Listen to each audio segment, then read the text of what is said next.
नमस्कार दोस्तों, आपका स्वागत है अपने YouTube चैनल PFP में। एक और ट्रेडिंग वीक ख़त्म हो चुका है और मार्केट में शानदार तेज़ी दिखाई पड़ती है। मंडे ट्यूसडे हमें वॉलेटिलिटी देखने को मिली, वेडनेसडे को मार्केट शांत था, थर्सडे को एक्सपायरी के दिन हमें शानदार तेज़ी दिखाई पड़ी, ब्रेकआउट देखने को मिला और फ्राइडे को हमें ये तेज़ी कंटिन्यू रहती हुई नजर आई थी, लेकिन इंट्राडे में प्रॉफिट बुकिंग भी देखने को मिली। तो ओवरऑल अभी फिलहाल मार्केट 17,850 पे हमें दिखाई पड़ती है, जो कि स्ट्रॉन्ग है। निफ्टी 50 आपको क्लियरली बहुत स्ट्रॉन्ग नजर आता है, ऑल टाइम हाई क्लोजिंग है, सारे मूविंग एवरेज के ऊपर है, RSI भी 77 प्लस है। तो डेली चार्ट तो बहुत ही स्ट्रॉन्ग है। वीकली चार्ट के बारे में बात करें तो हमें क्लियरली पता चलता है इस वीक की जो कैंडल है हमें स्ट्रॉन्ग नजर आती है। पिछले वीक के मुकाबले हायर लो और हायर हाई भी बना है और इस वीक का जो क्लोज है पिछले वीक के हाई से भी हमें ऊपर नजर आता है। तो टेक्निकली मार्केट अभी स्ट्रॉन्ग नजर आता है, सारे मूविंग एवरेज के ऊपर है और वीकली RSI भी 80 प्लस नजर आ रहा है। तो आगे आने वाले हफ्ते में कौन से लेवल्स हम एक्सपेक्ट कर सकते हैं, जो सपोर्ट्स हैं, जो रेजिस्टेंस है।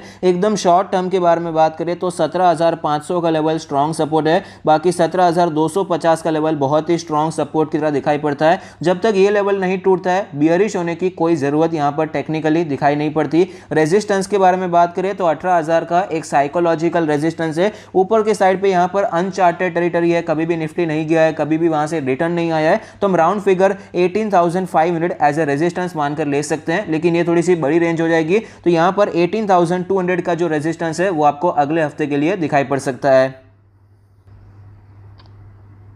मिड कैप के बारे में बात करें तो निफ्टी मिड कैप 100 भी ओवरऑल आपको स्ट्रॉन्ग ही नजर आता है। निफ्टी 50 के जैसा ही चार्ट आपको नजर आएगा। यहां पर भी मंडे ट्यूसडे में वॉलेटिलिटी देखने को मिली, उसके बाद मार्केट ऊपर गई है और फ्राइडे के दिन ओवरऑल मार्केट में हमें गिरावट देखने को मिली। यहां पर भी आपको गिरावट नजर आती है, उसी लेवल से रेजिस्टेंस लेकर ये नीचे आता हुआ नजर आता है। RSI 60 प्लस है, ओवरऑल स्ट्रॉन्ग ही नजर आता है। वीकली चार्ट के बारे में बात करें तो वीकली चार्ट पर भी हमें नजर आता है कि वीकली RSI बहुत लंबे समय से, एक साल से आपको ये 60 के ऊपर ही ट्रेड कर रहा है, मतलब मार्केट में बहुत ही स्ट्रेंथ आपको नजर आती है। लेकिन यहां पर चार्ट आप देख सकते हैं, निफ्टी 50 का हमने जो चार्ट देखा था, वीकली चार्ट की बात कर रहा हूं, पिछले वीक का जो हाई था उसके ऊपर क्लोजिंग देखने को मिली थी, लेकिन मिड कैप में ऐसी सिचुएशन नजर नहीं आती। तो निफ्टी 50 कंपैरेटिवली आपको मिड कैप से ज्यादा स्ट्रांग नजर आता है।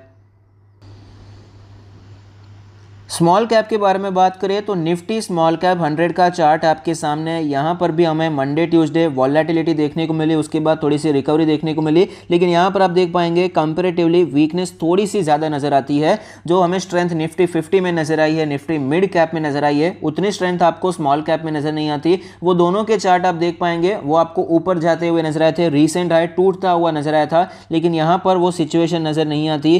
RSI 60 प्लस है, तो ओवरऑल तो स्ट्रेंथ चल रही है, लेकिन जब हम कंपैरिजन करते हैं लार्ज कैप, मिड कैप और स्मॉल कैप का, तो सबसे ज्यादा स्ट्रेंथ आपको लार्ज कैप में नजर आती है, उसके बाद मिड कैप में, उसके बाद आपको स्मॉल कैप में स्ट्रेंथ नजर आती है। वीकली चार्ट पर भी ओवरऑल आपको ये स्ट्रांग ही नजर आता है, लेकिन पिछले वीक का जो हाई है उसको ये नहीं तोड़ पाया, उसके नीचे ही फिलहाल हमें ये क्लोज होता हुआ नजर आया। तो ओवरऑल फिलहाल तो यहाँ पर इंडेक्स लेवल पर large cap, mid cap, small cap सब कुछ अच्छा ही परफॉर्म कर रहे हैं। कुछ ऐसे स्टॉक्स के बारे में आज हम बात करेंगे जो कि आप लॉन्ग टर्म के लिए खरीदने के बारे में सोच सकते हैं। सबसे पहला स्टॉक जिसके बारे में आज हम बात करने वाले हैं वो है SBI कार्ड। 1011 रुपीज़ का लास्ट ट्रेड प्राइस है, जो कि 3.5% नीचे नजर आता है। 56 का सेक्टर पी है, जबकि SBI कार्ड का 106 है। 15 का प्राइस टू बुक रेशियो है। तो वैल्यूएशन के बारे में बात करें तो ऑफकोर्स आपको ये प्रीमियम वैल्यूएशन पे ट्रेड करता हुआ नजर आता है। 95,000 करोड़ की दिग्गज मार्केट कैप है, 0% का डिविडेंड यील्ड है, 66% का एवरेज डिलीवरी परसेंटेज हमें दिखाई पड़ता है। फाइनेंशियल ट्रेंड के बारे में बात करें, कंपनी बहुत अच्छी तरीके से ग्रो कर रही है, लेकिन 2020 के मुकाबले हमें रेवेन्यू और प्रॉफिट में गिरावट नजर आती है। स्टॉक के चार्ट पर हमें क्लियरली नजर आता है कि 2021 में स्टॉक ने कोई अच्छा परफॉर्मेंस नहीं किया है, एक ही रेंज में आपको ये कंसोलिडेट करता हुआ नजर आता है और फिलहाल ये अपने नीचे के साइड पे, सपोर्ट के साइड पे आता हुआ नजर आता है। कई बार ये स्टॉक नीचे आया, 200 डेज की मूविंग एवरेज पर सपोर्ट लिया, वापस तेजी देखने को मिली और वापस ये स्टॉक उसी लेवल को अप्रोच करता हुआ नजर आता है। RSI के बारे में बात करें तो RSI 34 है, बहुत ज़्यादा वीक चल रही है। वीकली चार्ट के बारे में बात करें तो आप देख पाएंगे वीकली चार्ट पर हमें नजर आता है जब भी स्टॉक में गिरावट हुई है। 20 वीक्स का मूविंग एवरेज स्ट्रॉन्ग सपोर्ट की तरह नजर आता है, वहां पर कई बार कंसोलिडेशन देखने को मिलता है, उसके बाद वापस हमें तेजी कंटिन्यू रहती हुई नजर आती है। तो फिलहाल वही लेवल हमें अप्रोच होता हुआ नजर आता है। वीकली RSI 49.59 दिखाई पड़ती है, जहां से कई बार हमें पहले भी बाउंस बैक देखने को मिला और वापस हमें ये ऊपर जाता हुआ नजर आया है। तो ओवरऑल ये प्राइस अच्छा है, जहां पर आप लॉन्ग टर्म के लिए खरीदारी के बारे में सोच सकते हैं। ये जो लार्ज कैप कंपनीज होती हैं, जो वेल एस्टैब्लिश्ड बड़ी कंपनीज होती है, उनका वैल्यूएशन जब महंगा हो जाता है, थोड़ा सा ज़्यादा प्रीमियम हो जाता है, जैसा हमें फिलहाल SBI कार्ड में देखने को मिल रहा है, तो वहाँ पर आपको कोई प्राइस करेक्शन ज़्यादा देखने को नहीं मिलता। वो वैल्यूएशन को, वो जो फ्रॉथ होता है उसे हटाने के लिए कोई 20, 30, 40% स्टॉक गिर नहीं जाता है। वो स्मॉल कैप मिड कैप में ज़्यादा होता है, लेकिन लार्ज कैप्स में जनरली आपको टाइम करेक्शन देखने को मिलता है। एक लंबे समय तक स्टॉक एक रेंज में ट्रेड करेगा, ज़्यादा नीचे नहीं जाएगा, ज़्यादा ऊपर नहीं जाएगा, ये होता है टाइम करेक्शन। SBI कार्ड में फिलहाल उसी प्रकार की सिचुएशन मुझे दिखाई पड़ती है। तो लॉन्ग टर्म के इन्वेस्टर्स के लिए ये एक अच्छी अपॉर्चुनिटी हो सकती है, जहां पर आप खरीदारी के बारे में सोच सकते हैं। इसका एक ट्रेंड लाइन भी आप देख पाएंगे, बहुत ही इंपॉर्टेंट ट्रेंड लाइन है। उसी ट्रेंड लाइन पर ये सपोर्ट लेने की कोशिश करता हुआ नजर आता है। तो करंट मार्केट प्राइस पे चाहे तो आप खरीदने के बारे में सोच सकते हैं।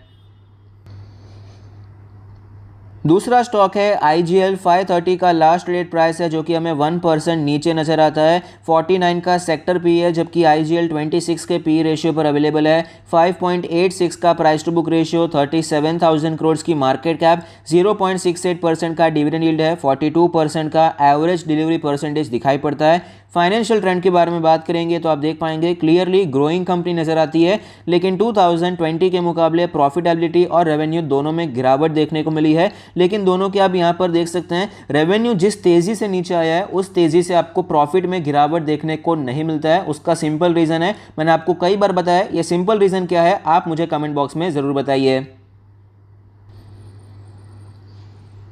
स्टॉक के चार्ट पर हमें क्लियरली नजर आता है कि ये स्टॉक भी 2021 में अंडर परफॉर्म करता हुआ नजर आया, कंसोलिडेट करता हुआ नजर आया। 500 से 600, 600 से 500, इसी रेंज में स्टॉक आपको ट्रेड करता हुआ नजर आता है और वापस स्टॉक 500 की रेंज के आसपास आ रहा है, अपने 200 डेज के मूविंग एवरेज के आसपास सपोर्ट लेता है, वापस ऊपर जाता है और उसी लेवल को अप्रोच करने की कोशिश कर रहा है। डेली RSI 39 है, तो ओवरऑल डेली RSI वीक नजर आती है, चार्ट वीक नजर आता है। वीकली चार्ट के बारे में बात करें तो वीकली RSI आपको 49 नजर आ रही है, यहां पर भी आपको वीकनेस देखने को मिल रही है और स्टॉक एक लंबे समय से कंसोलिडेट कर रहा है अपने 20 वीक्स के मूविंग एवरेज पर। इसका जो 50 वीक्स का मूविंग एवरेज है वो भी ज्यादा दूर नहीं है, क्योंकि ऑफ कोर्स स्टॉक जो है लंबे समय से कंसोलिडेट कर रहा है, तो सारे मूविंग एवरेज नजदीक आते जा रहे हैं। 511 का इसका 50 वीक्स का मूविंग एवरेज है, तो 5 मिनट के आसपास एक बहुत ही स्ट्रॉन्ग सपोर्ट है और फिलहाल स्टॉक 530 पे चल रहा है। तो यहां पर करंट मार्केट प्राइस पे भी आप चाहे तो खरीदारी करने के बारे में सोच सकते हैं। लॉन्ग टर्म के लिए अच्छा शेयर है। सिटी गैस डिस्ट्रीब्यूशन कंपनीज में ग्रोथ काफी अच्छी नजर आती है और IGL उसमें से एक बेहतरीन स्टॉक नजर आता है।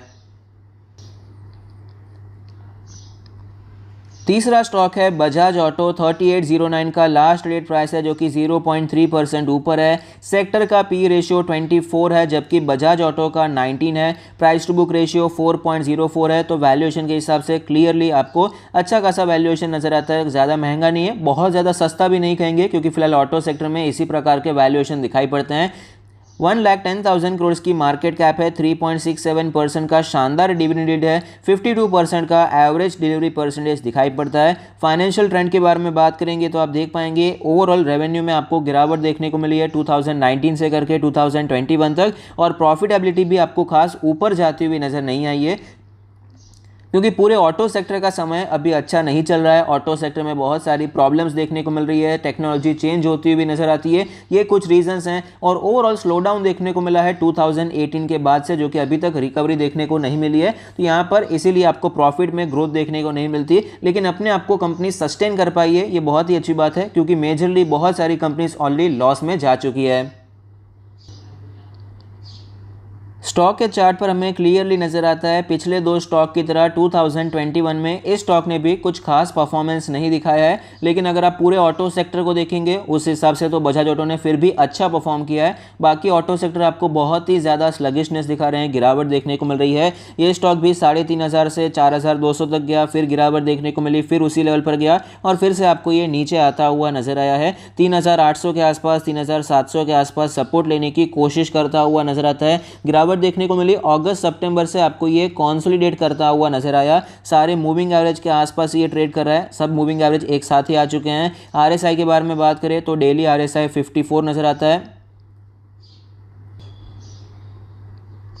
RSI में आपको स्ट्रेंथ बढ़ती हुई नजर आती है। वीकली चार्ट के बारे में बात करें तो आप देख पाएंगे वीकली चार्ट पर हमें नजर आता है कि 20 वीक्स और 50 वीक्स के मूविंग एवरेज के बीच में ये स्टॉक कॉन्सोलिडेट कर रहा है। RSI के बारे में बात करें तो वीकली RSI 49 हो चुकी है, नीचे के लेवल से थोड़ी सी रिकवरी नजर आती है। न्यूट्रल कह सकते हैं, बहुत ज़्यादा स्ट्रांग भी नहीं है और बहुत ज़्यादा वीक भी नजर नहीं आती। तो यहाँ पर एक राउंडिंग बॉटम टाइप का पैटर्न बनता हुआ नजर आता है। ऐसा लग रहा है कि यहाँ पर राउंडिंग पैटर्न बन रहा है, उसके बाद आपको वापस तेजी देखने को मिल सकती है। ऑफकोर्स कोई कंफर्मेशन नहीं हुआ है, लेकिन मेरे हिसाब से अगर आपका विजन लॉन्ग टर्म का है तो कंफर्मेशन की जरूरत नहीं है। ट्रेडर हो तो ऑफकोर्स कंफर्मेशन की जरूरत है, आपको एक बार ब्रेकआउट हो जाए उसके बाद ही खरीदारी के बारे में सोचना चाहिए। लेकिन एज अ इन्वेस्टर अच्छा स्टॉक है, अच्छे प्राइस में मिल रहा है, जहां पर आप एक्यूमुलेशन करने के बारे में सोच सकते हैं। तो अगर आपकी वीडियो अच्छा लगता है तो प्लीज़ कोई फीडबैक दीजिए। Thank you, stay happy, happy investing.